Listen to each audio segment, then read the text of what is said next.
Sevens! Welcome back to Miss Richardson's channel. Okay, so hopefully these videos have been helpful for you getting organised for this upcoming essay.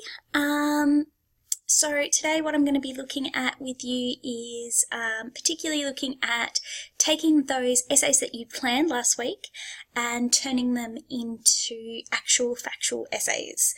And today we're going to start with introductions because, you know, let's start at the very beginning, a very good place to start.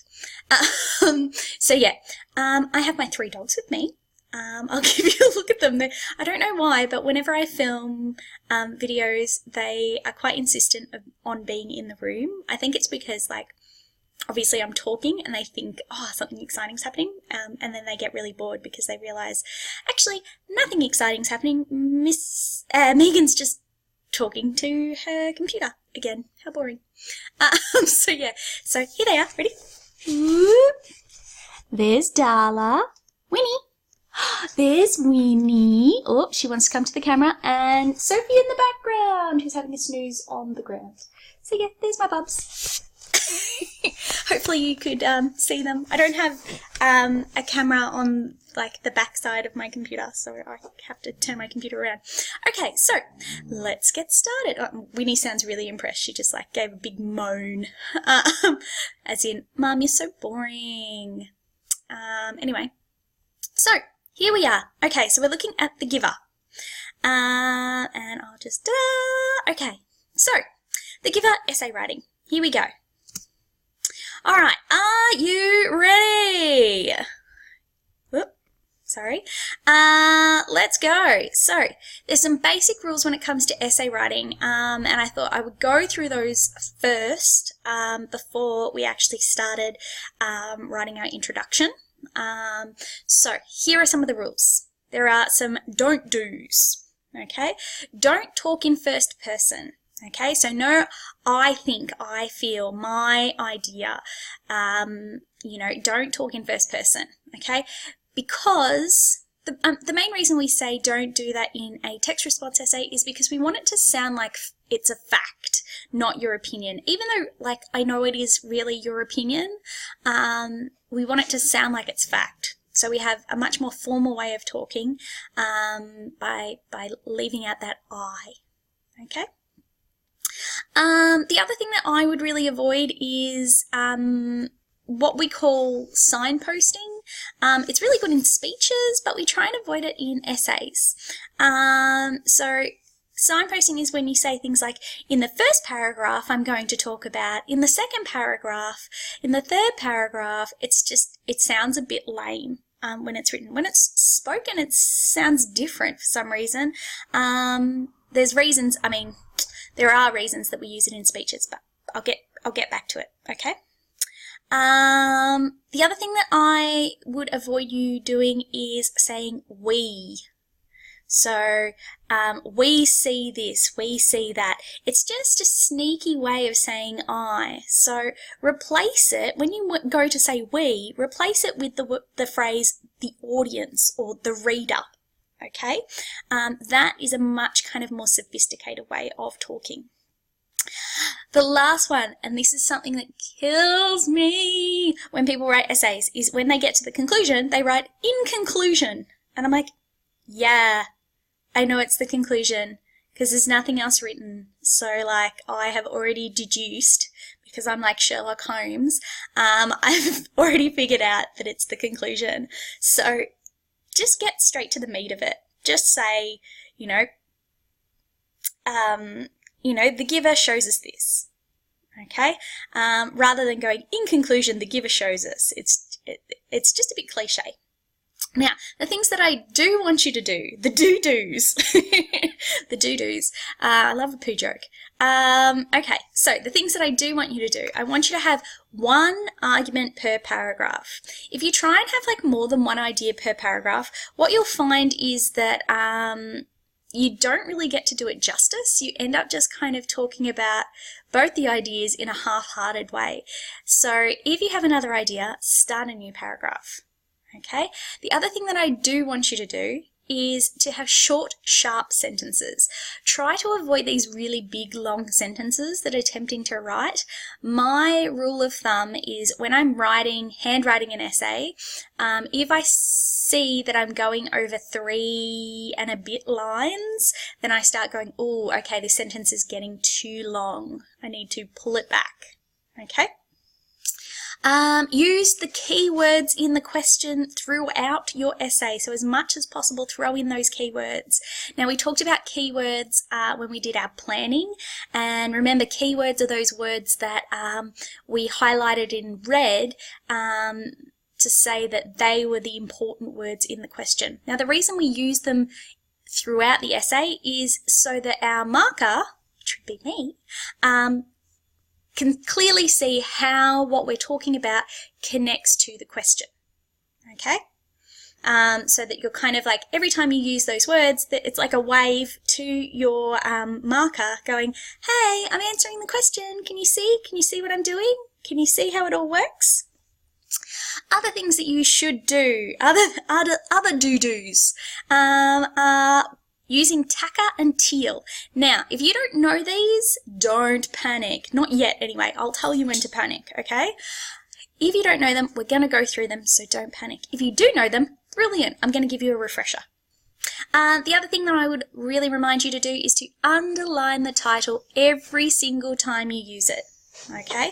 Now, that's really important in our story because the giver is the title of the text, and the giver is also a character in our story. So I need to know when you are talking about the book, the giver, and when you are talking about the character, the giver, because otherwise it can get really confusing. So every time you say the giver and mean the book, you underline it. Okay, every single time. All right, moving on. Let's get started. Okay, hopefully you feel motivated and ready, and if you don't, I mean, is anyone ever ready? Come on. All right, so here is Tacker. So Tacker stands for title, author, contention, and arguments. Okay, that is all you need in your introduction. 4 things. You don't even need a thumb. Okay, you just need 4 things in your introductions. Nothing more than that. Okay, I think lots of people try and cram lots of information into their introductions, and that's not what an introduction should be about. An introduction should be a brief kind of, I guess, almost like a blurb on the back of a book, right? Like, you know, you don't want it to be too long, otherwise you'd read the whole bloody book, wouldn't you? So you want it to just be a brief overview of this is what my essay is going to be about. You don't want to give any evidence, you don't want to give any, too much away, because otherwise there would be no point reading the actual essay.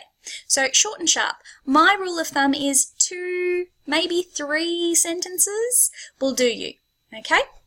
That should do you. Ooh. Hang on, Darla's just got a lot more interested for some reason. Let's say hi. Ready? Hi, Darla. Darla. There she is. Look, a beautiful girl.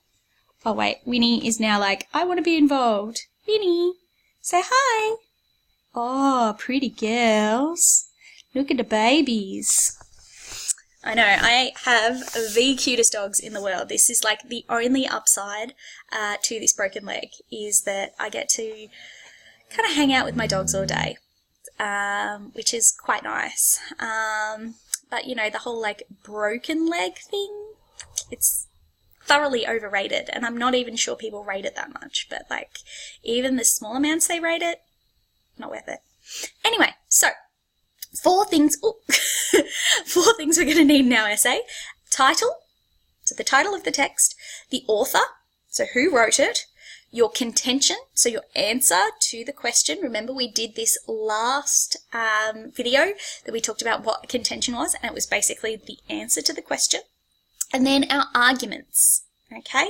Now, you'll notice that all of those things are very easy, particularly because we did our planning before, and that's why planning is so important. If you do a good plan, then the actual essay writing is kind of just slotting things in the right spots.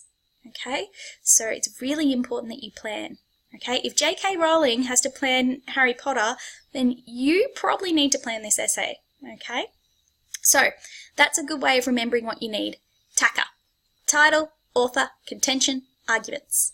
Okay, 4 things, don't even need a thumb.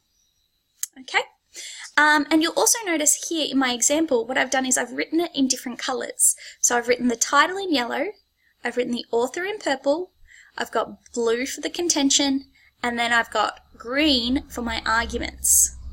Now what I'll also point out is the red. Hopefully you can work out what the red is. Can you see what the red is? It is our keywords, okay? So I'm showing you how I'm kind of slotting in the keywords as much as possible, okay? So let's have a look. So I've written in The Giver, so I've ticked off the title, bang. Written by Lois Lowry, author, tick. She does not endorse sameness. She teaches her readers that it has more negative effects on the community than positives. There's my contention, tick. Lowry shows us this, oh, I don't like that, shows us this by showing, how about Lowry displays this, that sounds better. Displays this by showing that to ensure sameness, people had to sacrifice things that make the world beautiful, like music and colour. Lowry also shows that sameness would mean people would be discouraged from doing things that make them special and unique, such as learning skills early or late, or having quirks that make them unique. She also shows that when the concept of sameness is taken into human relationships, it means that the feeling of deep love that a person holds for their family would not be encouraged, because that would mean a lack of sameness within their relationships. Therefore, Jonas's community live a life without love. Okay, and there are my arguments. Tick. Okay, so what I've done there is shown my title, my author, my contention, which is the blue with quite a lot of red in it, and then my arguments. Argument 1, you have to sacrifice things. Argument 2, that you are discouraged from being special and unique. And argument 3, that it means that you can't really love people if you have sameness. Okay, now these were the 3 ideas that I came up with in my planning essay. Okay, and I've literally just taken them and stuck them into my essay. Easy peasy. That is an introduction. It is literally that easy. Okay, so don't panic. If you're feeling kind of anxious about essay writing, don't, because it is actually really, really easy if you know the tricks, and I'm going to teach you all the tricks. That's my job. That's what I do. This is kind of my specialty. Okay, so boom, as easy as that. Okay, so easy. We can totally do this. Okay, and you're welcome. So what I want you to do now, I love this video. Ready? Bang. Go Obama. What I want you to do now is I want you to go back to your plans. I want you to pick the plan that you are the most happy with. And that might be your own plan. That might be a plan that you got when you collaborated. Whatever. Okay, the plan that you think is the best one, that you're like, yes, I think that would be a really fun essay to write. I'm really happy with that. I want you to go back to that essay. And I want you to use the video, and you might need to like stop, start, and rewatch while you're writing it. I want you to write your own introduction. Okay? So using the tips that I've just given you, I want you to use those tips and write your own introduction for the essay that you planned. Okay? Once you've done that, and it probably take like 10-15 minutes, once you've done that, you're going to do some group work and read each other's, and then, maybe do some final tweaking on your own. Okay? So, have a lovely day, guys. I miss you. I'll see you soon, okay? I'm hoping soon. I'm working really, really hard. I'm doing all of my foot exercises that my surgeons told me so that I can come back soon. Okay? Bye, guys. Oh, Dalla wants to say goodbye. Ready? Dalla. Can you see her? Oh, Dalla. She likes the snoozers. All right. Bye.